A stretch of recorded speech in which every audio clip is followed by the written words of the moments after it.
is what convinced us. The blood is a speaking blood. Convinced us that it would be better to serve righteousness. There are greater redemptions. There are wider opportunities. The problem is this: we live in the spirit, but very few of us walk in the spirit. When you are put over two people, make the light shine.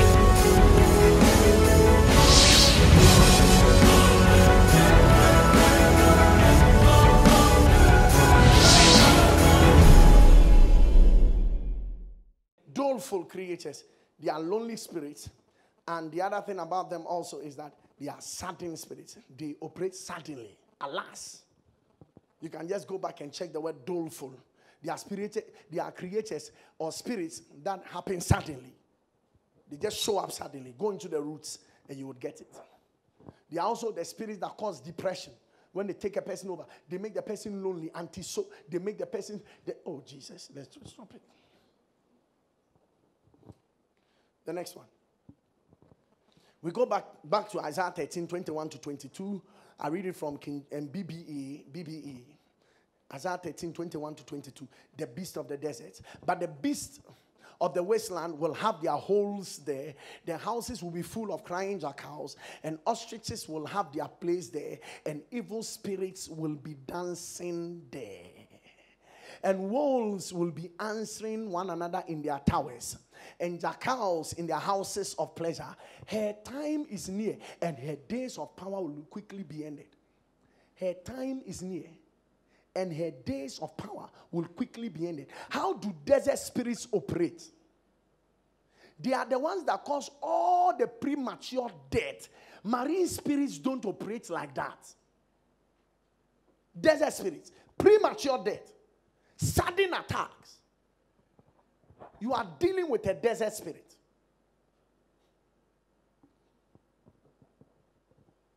Her time is near. Her days of power will quickly be ended. Look at it in ISV and then in King James. Give me the King James and the ISV. And whoever has the mic to read ISV should just get it ready. Now we go. In King James, he said, and the wild beasts of the island shall cry in the desolate houses, and dragons in their pleasant places, and her time is near to come, and her day shall not be prolonged. These are spirits that cut short your days. They manifest like that. They cut short days. Desert spirits.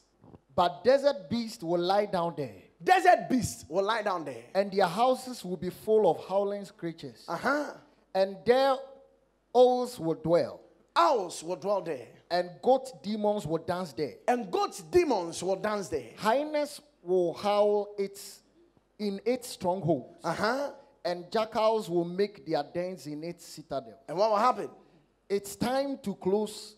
Its time is close at hand. Its time is close at hand. And its days will not be extended any further. And its days will not be extended any further. Premature death. It will not extend. It will not add one more day. Pam. That's how they manifest. That's how they manifest. Wherever they are, I told you, they are sudden attacks. They don't prolong days. So we are out there and say, the brother was strong. We're all working together with him. All of a sudden, he had a heart attack. It's good. You are calling it a heart attack. That's doctor's diagnosis. But we on the other side, we don't call it heart attack. It's an attack from desert spirits.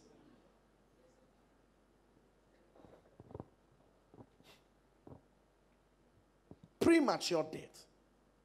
Isaiah 34, the verse 11 to the verse 15, BBE and King James. So I read the King James and BBE, and then you read the ISV. Isaiah 34, 11. But the cormorant, oh Jesus, the cormorant. Let me explain something to you. Have you realized, lift your head for a moment, lift your head for a moment. Have you realized that most of the time, all these sudden attacks come with vomiting? More than half of the time, the sudden attacks is and then you quickly feel like you want to vomit. It's like the way migraine attacks a person. All of a sudden, you feel like vomiting. That particular, I'm not talking about all, that particular action that hits you suddenly and makes you as a baby, as a when you chill precope. It is the spirit that is referred to as the pelican or the cormorant. Now, this is what it does. The pelican is a desert spirit, but it feeds in water. So now, it is that spirit that goes into the pools in the desert. The little places where there is life, it operates there. And watch what it does. It takes up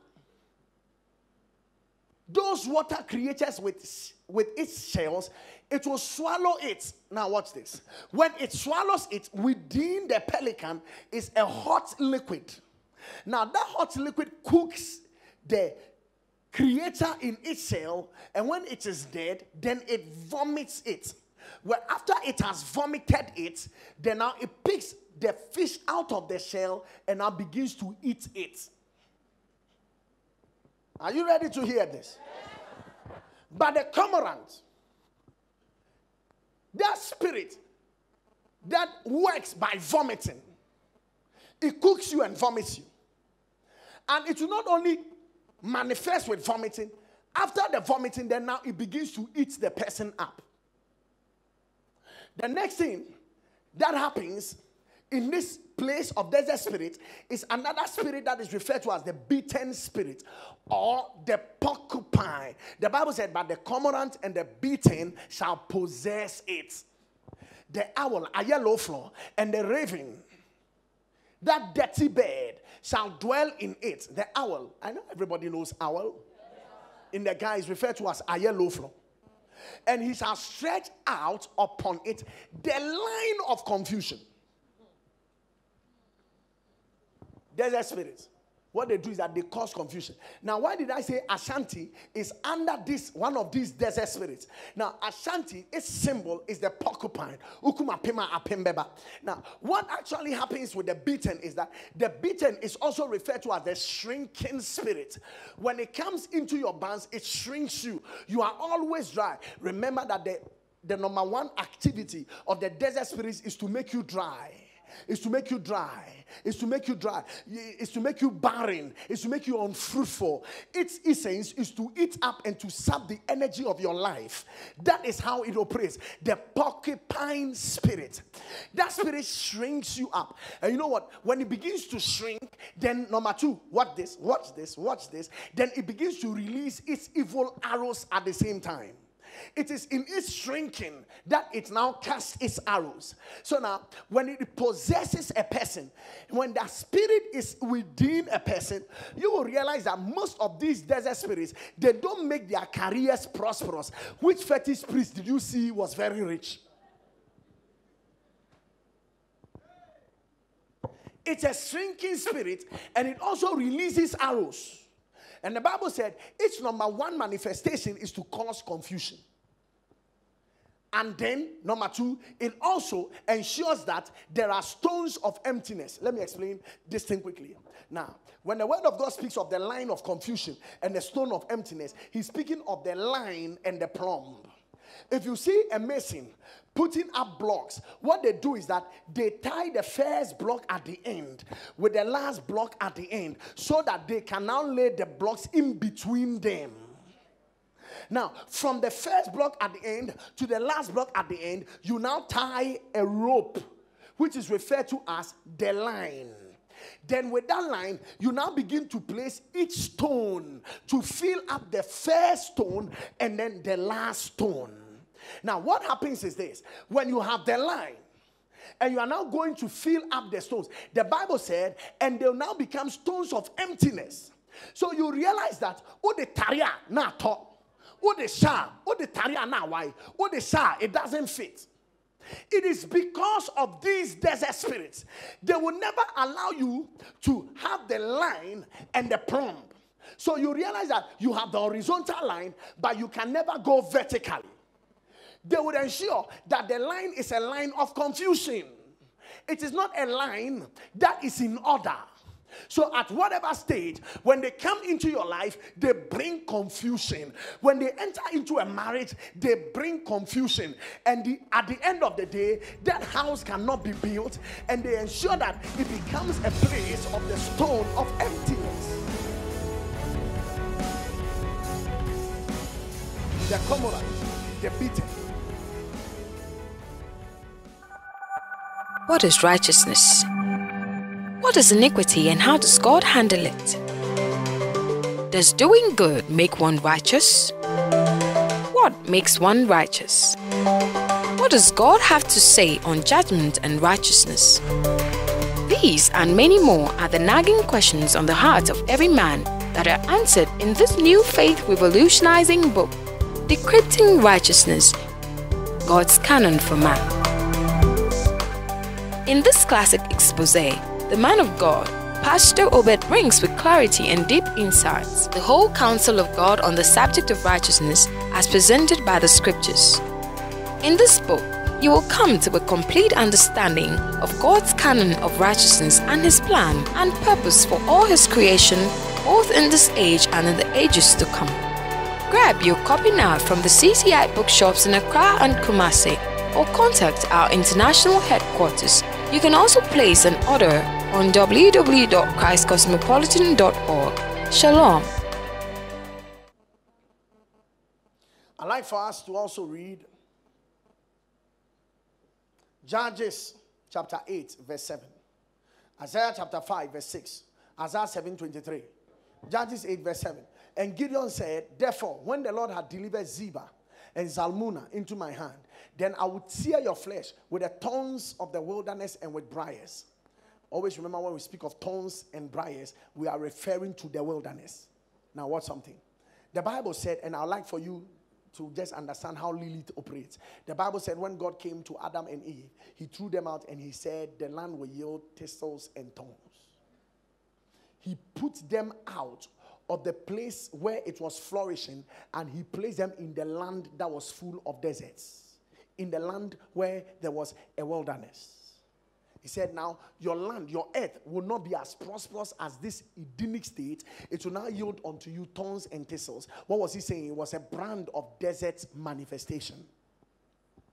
Now, let's read again Isaiah chapter 5, the verse number 6, and Isaiah 7, the verse 23. And I will lay it waste. It shall not be pruned nor digged, but there shall come up briars and thorns. I will also command the clouds that they rain no rain upon it. 7 verse 23. And it shall come to pass in that day that every place shall be where there were 1,000 vines at 1,000 silverlings. It shall even be for briars and thorns. That speaks of a wilderness. Now, in Micah, the chapter 7, the verse 2 to the verse 4, quickly. Micah 7, the verse 2 to 4. He said, the good man is perished out of the earth, and there is none upright among men. They all lie in wait for blood.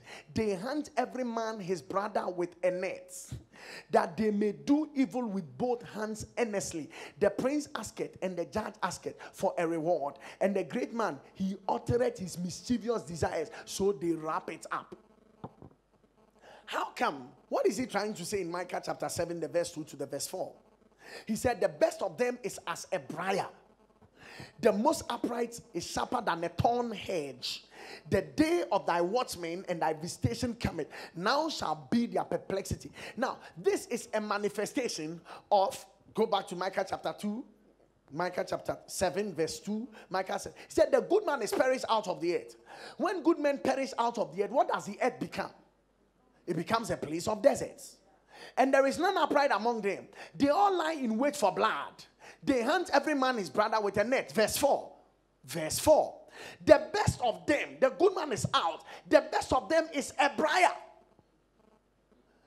And the most upright is sharper than a thorn hedge. Do you know that there are times the people you are living with are actually desert beings? And they make good men perish. They kill upright men.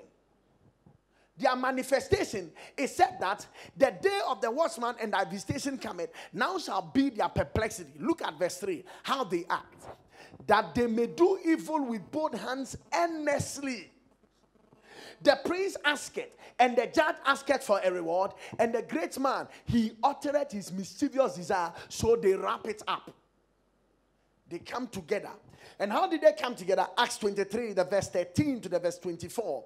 The Bible said that in the day when Paul, he said, and there were more than 40 which had made this conspiracy, that in the verse 14, they came to the chief priests and elders and said, we have bound ourselves under a great curse, that we will eat nothing until we have slain Paul. We will go into the deserts. We will neither eat nor drink. We will have no food until we have killed Paul. It was a manifestation. And listen, the way to handle desert spirits is not to pray.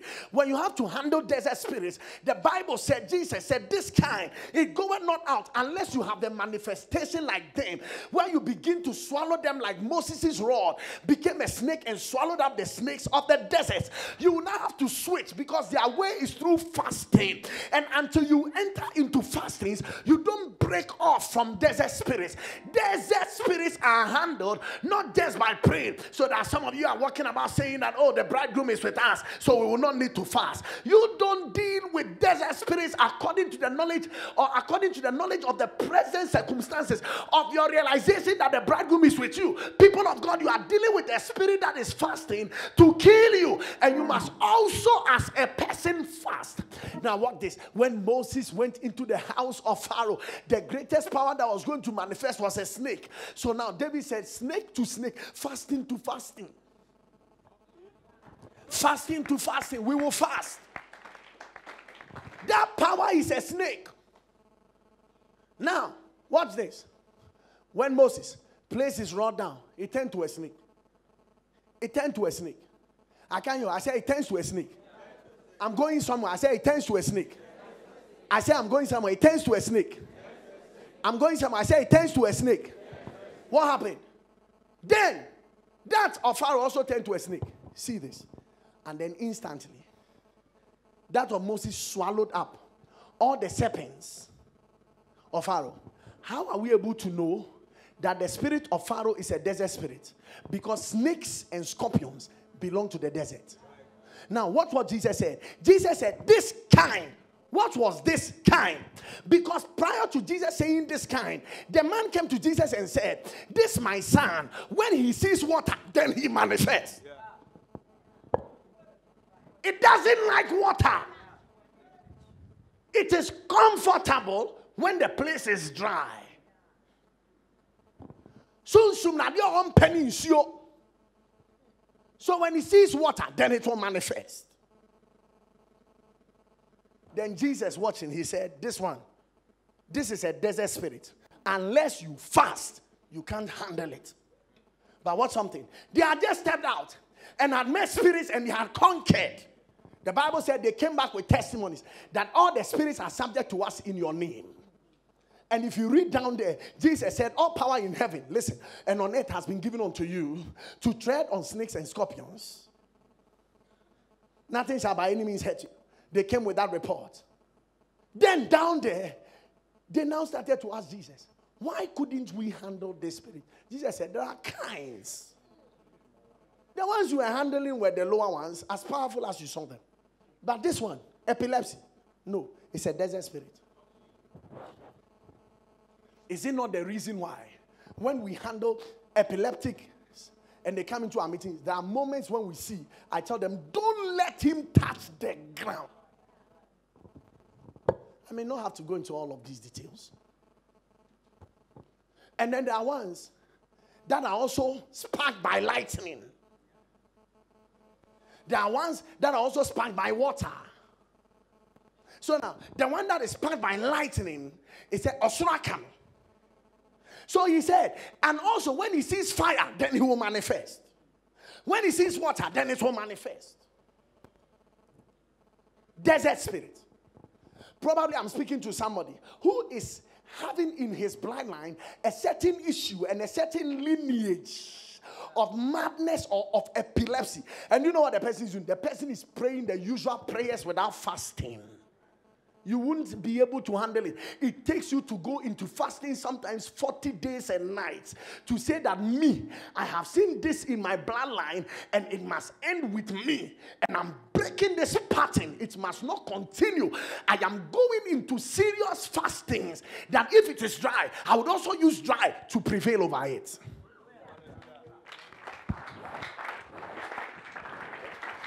Do you know what the church has become? Now, when you hear testimonies, you barely hear anything like, and I added fasting to it. And I was having the living water, and I sprayed it. And I used the balm, and it worked. That's good. But now, if you are meeting desert spirits, the thing will become more potent if you had added some fasting. Go dry if they are dry.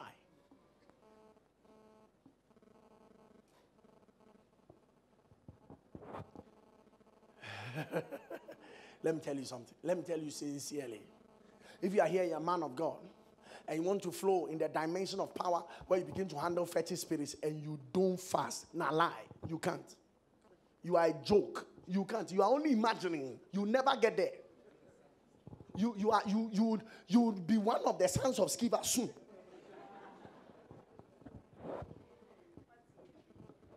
This is our year of cosmic introduction.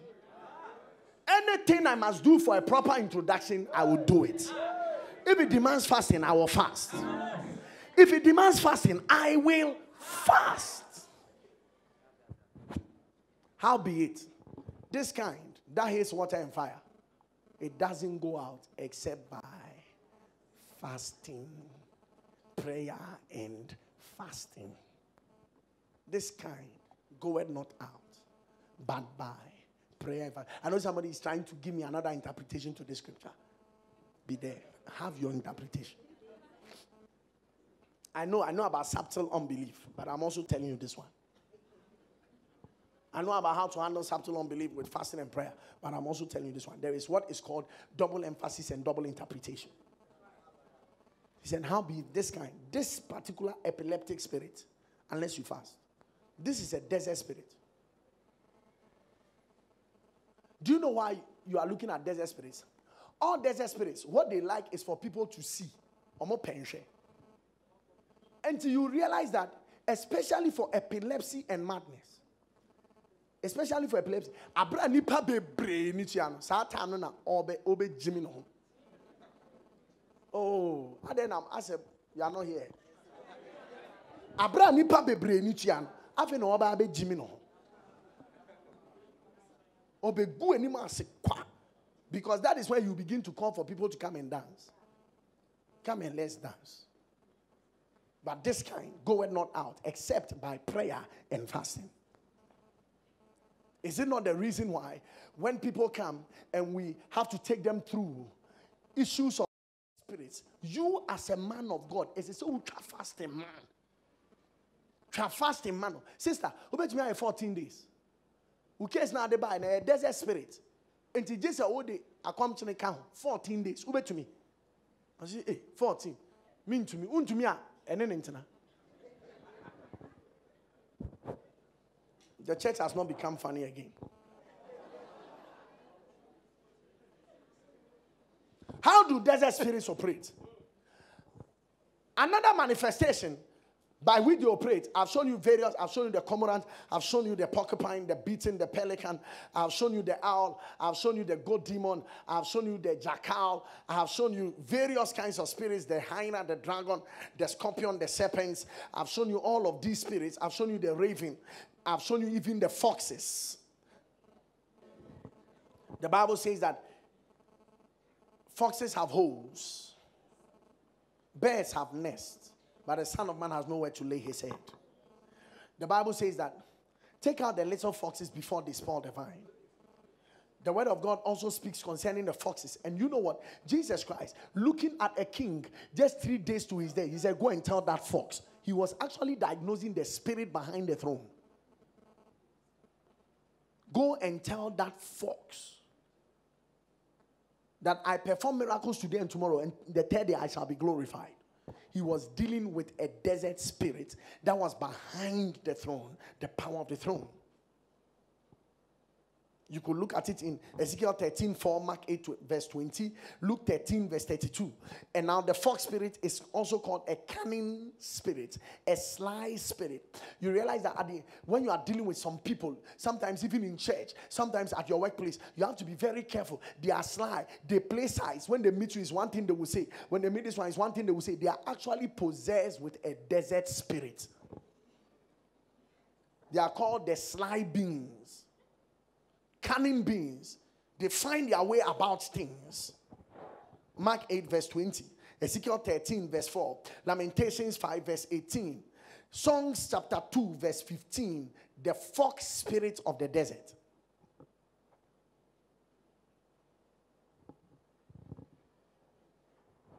Luke 13 verse 32.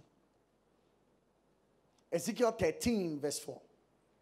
Lamentations chapter 5 verse 8. Verse 18. Songs chapter 2 verse 15. The fox spirit.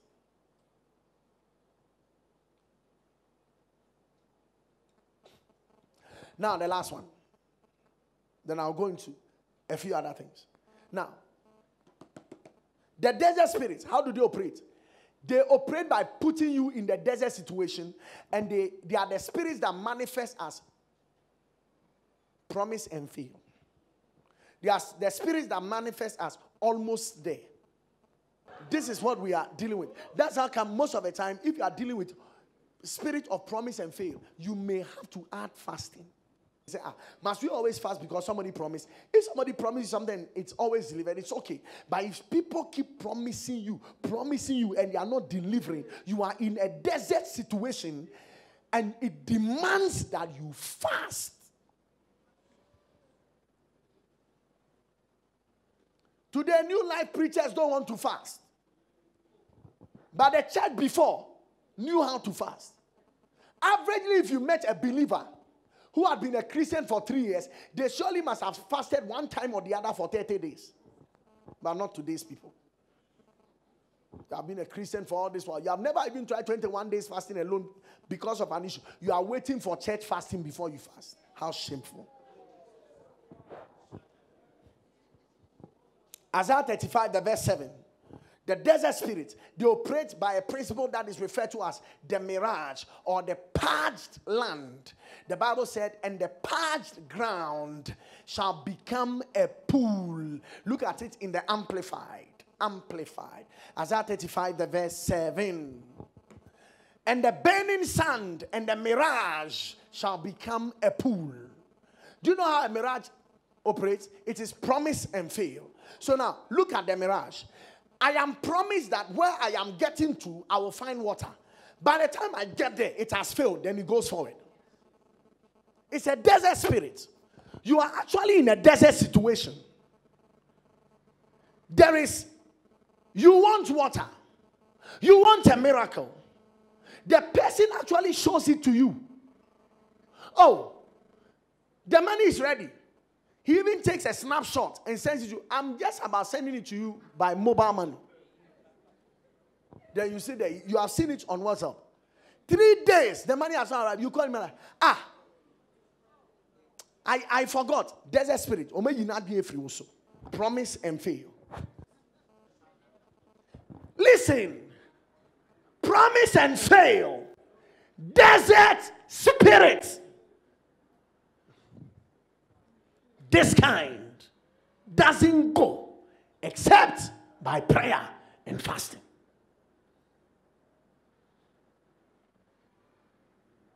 And the burning sand and the mirage, God said, if it is a mirage, in the desert, if it's a mirage, by the time you get there, I will make the mirage a pool.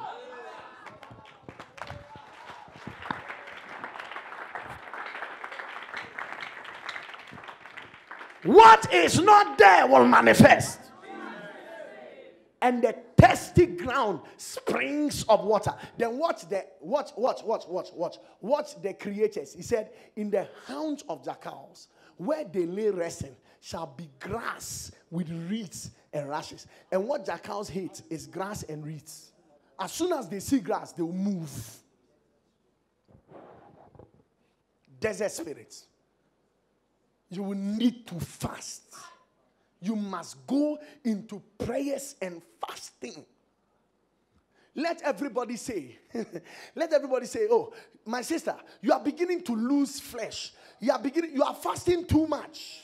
Your bones are showing. My sister, let the bones show. That is what some man is looking for. With all this, your big cheeks and big butts, they all come and they promise and they fail. Why don't you add some fasting and glue them to yourself? After all, when you get married and you have all the rings to show for it, you can eat as much as you want.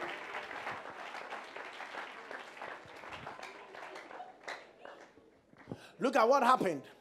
Whenever we refer to mirage effects of desert spirits, there is something that I always point out as the principle of Pisgah, which happened to Moses.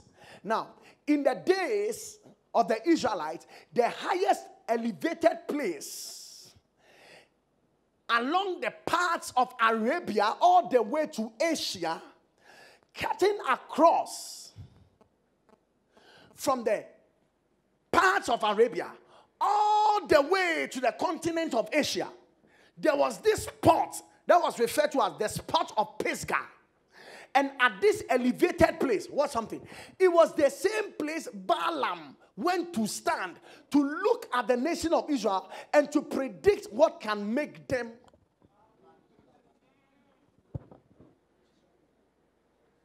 You got it. God bless you. Somebody just mentioned the word. Now, do you know that it was the same place? It was the same place when God wanted to show Moses the principle of promise and fail. God was the one who promised Moses, go for these people. I'll take you to the promised land. And he carried the people. When they got to Pisgah, God said, go up to Pisgah. He got to Pisgah. God said, we need a behu Canaan. Then so 9. And see what promise and fail.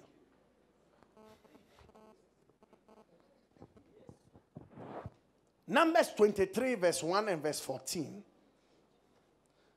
Isaiah 35, verse 7. Deuteronomy 34, verse 1. But then I know a God who perfects all that concerns me. 138, verse 8. And I also know a God who is the author and the finisher of my faith. And I also know a God who in Revelation chapter 1, verse 8, he said he's the Alpha and the Omega. He is the beginning and the end. Whatever he began, he will finish it. Would you say amen? Amen. Now, desert spirits, they manifest by unfruitfulness.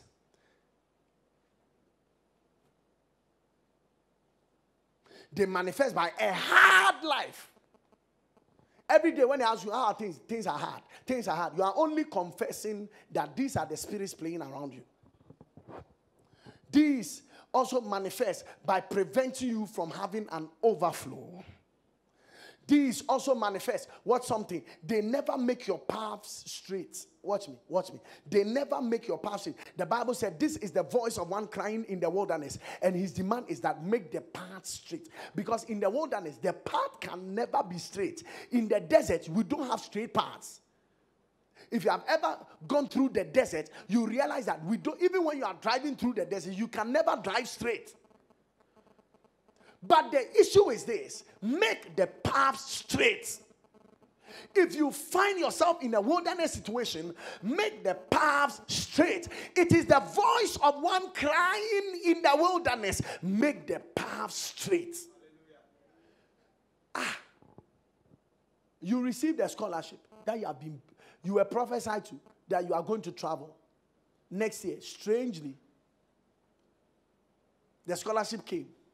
You are received. The man of God said, you receive full scholarship. You receive full scholarship. The man of God said, and every resources for you to travel will be made available. It happened. People, can you imagine? When you went to the embassy, they said no. Desert spirits. Fast. Then do you know what? Painfully, then this guy or this lady will come to Pastor Obed and say, Pastor, I have applied 5 times. I have never gotten a visa. But you prophesied to me last year that I'll travel. All it means is that, first question, have you tried fasting? Say, yes, I fasted the day today.